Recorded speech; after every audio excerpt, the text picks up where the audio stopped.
ક્યારે કોઈ એવી દલીલમાં ફસાયા છો જે ક્યાંય જતી જ ન હોય? એવું લાગે જાણે કોઈ ગોળ ગોળ ફરતી ચક્કીમાં ફસાઈ ગયા હોઈએ. ગમે તેટલી કોશિશ કરો, વાત ત્યાંની ત્યાં જ રહે. ખૂબ નિરાશાજનક, નહીં? આવું લગભગ બધા સાથે થાય છે. એવી દલીલો જ્યાં તર્ક, તથ્યો, પુરાવાઓ બધું જ જાણે કોઈ અદૃશ્ય દિવાલ સાથે અથડાઈને પાછું આવે છે. પણ આવું થાય છે કેમ? ચાલો, આજે એ જ સમજીએ. કારણ કે આ વાત તર્કની જ છે જ નહીં. આ દલીલો તથ્યોથી જીતી શકાતી જ નથી, કેમ કે આ તો એક સાવ અલગ જ મનોવૈજ્ઞાનિક સ્તર પર ચાલી રહી હોય છે. તો ચાલો જોઈએ કે આપણે આછી વાતને કઈ રીતે સમજવાના છીએ. પહેલાં મૂળભૂત ખ્યાલ, પછી 5 સામાન્ય બચાવ પદ્ધતિઓ.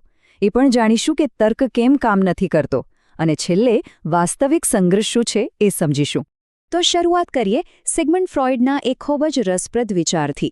તેમણે કહ્યું કે આપણું મન પોતાની રક્ષા માટે અમુક મનોવૈજ્ઞાનિક સાધનો વાપરે છે. અને આ કોઈ જાણી જોઈને નથી થતું.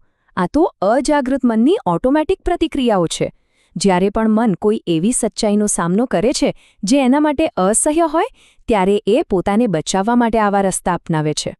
ચાલો હવે એવી 5 સૌથી સામાન્ય બચાવ પદ્ધતિઓ પર નજર કરીએ જે મોટાભાગે દલીલોમાં સામે આવે છે.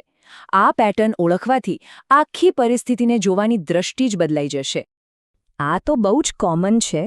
આમાં શું થાય કે મન પોતાની કોઈ લાગણી કે વર્તનને સ્વીકારવા નથી માંગતું, એટલે એ જ વસ્તુનો આરોપ બીજા પર લગાડી દે છે.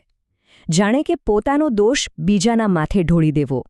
એટલે એક રીતે જોઈએ તો જ્યારે કોઈ આવું કરે ત્યારે ખરેખર તો ફરિયાદ નથી કરી રહ્યું, પણ અજાણતા જ પોતાની અંદરની વાત કબૂલી રહ્યું છે.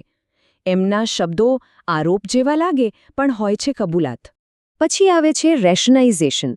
અહીં કોઈપણ અતાર્કિક વર્તન માટે એકદમ તાર્કિક લાગતું કારણ શોધી કાઢવામાં આવે છે.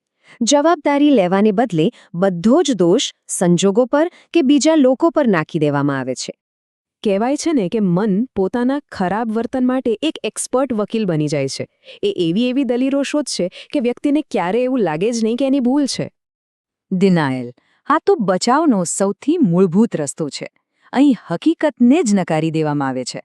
જ્યારે સત્ય એટલું કડવું હોય કે એને પચાવી ન શકાય, ત્યારે મન એ સત્યને જ બદલી નાખે છે અને પોતાની એક અલગ સગવડભરી દુનિયા બનાવી લે છે. અને વાત અહીં જ પૂરી નથી થતી. એ વ્યક્તિ પોતાની બનાવેલી દુનિયાને બચાવવા માટે એટલો જુસ્સો બતાવશે, એટલી લડત આપશે, જેટલી કદાચ એણે ક્યારે એ સંબંધને બચાવવા માટે પણ નહીં આપી હોય. ઘણીવાર એવું બને છે કે ગુસ્સો કે નિરાશા જે જગ્યાએથી આવે છે ત્યાં એને વ્યક્ત નથી કરી શકાતા. એટલે મન કોઈ સહેલો અને સુરક્ષિત ટાર્ગેટ શોધે છે. અને મોટાભાગે એ ટાર્ગેટ ઘરનો કોઈ સભ્ય કે પાર્ટનર બની જાય છે. એટલે કે જે તોફાન આવ્યું છે એનું કારણ તમે નથી. બસ તમે સૌથી નજીકની એવી જગ્યા છો જ્યાં એ તોફાનનો વરસાદ વરસી શકે છે. આમાં વાંક ખરેખર એ વ્યક્તિનો નથી હોતો જેના પર ગુસ્સો ઉતારવામાં આવે છે. આ થોડું જટિલ છે. આમાં વ્યક્તિ જે અનુભવે છે એનાથી એકદમ ઉલટું વર્તન કરે છે. દાખલા તરીકે, કોઈ વ્યક્તિને અંદરથી પોતાની નિષ્ફળતાનો ડર હોય તો એ બહારથી મહત્વાકાંક્ષી લોકોની મજાક ઉડાવશે. આક્રમકતા અહીં અસુરક્ષાને છુપાવવાનો એક નકાબ બની જાય છે. તો યાદ રાખવા જેવી વાત એ છે કે આવી આક્રમકતા આત્મવિશ્વાસ નથી. એ તો એક બખ્તર છે, એક કવચ છે, જે અંદરની નબળાઈઓને દુનિયાથી બચાવવા માટે પહેરવામાં આવ્યું છે. તો સવાલ એ છે કે આ બધી બચાવ પદ્ધતિઓ સામે તર્ક કેમ કામ નથી કરતો? શા માટે લોજિકલ દલીલો અહીં નિષ્ફળ જાય છે? ચાલો એનું કારણ સમજીએ. જુઓ, આખી વાત ધ્યેયની છે. એક તાર્કિક દલીલનો ધ્યેય હોય છે સત્ય સુધી પહોંચવાનો, જ્યારે અહંકારના બચાવનો એકમાત્ર ધ્યેય હોય છે પોતાને બચાવવાનો. એક સત્ય શોધે છે, બીજો સુરક્ષા. આ બંને રસ્તા ક્યારેય ભેગા થઈ જ ન શકે. અને જ્યારે અહંકારને લાગે છે કે તર્ક એના પર હાવી થઈ રહ્યો છે, ત્યારે એ વાતને પાટા પરથી ઉતારવા માટે કંઈ પણ કરશે. જેમ કે જૂની વાતો ઉખેડવી, સીધો ચારિત્ર્ય પર હુમલો કરવો, રડીને કે ગુસ્સે થઈને વાત બદલી નાખવી. આ બધી યુક્તિઓનો હેતુ એક જ હોય છે: જીતવું, સમાધાન કરવું નહીં.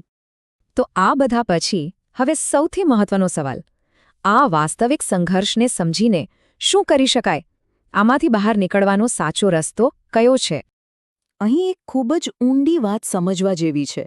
દલીલ વ્યક્તિ સાથે નથી થઈ રહી, દલીલ તો એના બખ્તર સાથે થઈ રહી છે.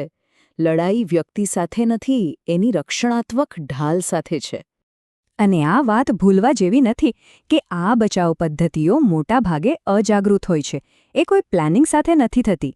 એ તો મનની એવી ઊંડે ઘર કરી ગયેલી પ્રતિક્રિયાઓ છે જે એને એવી પીડાથી બચાવે છે જેનો સામનો કેવી રીતે કરવો એ એને નથી આવડતું.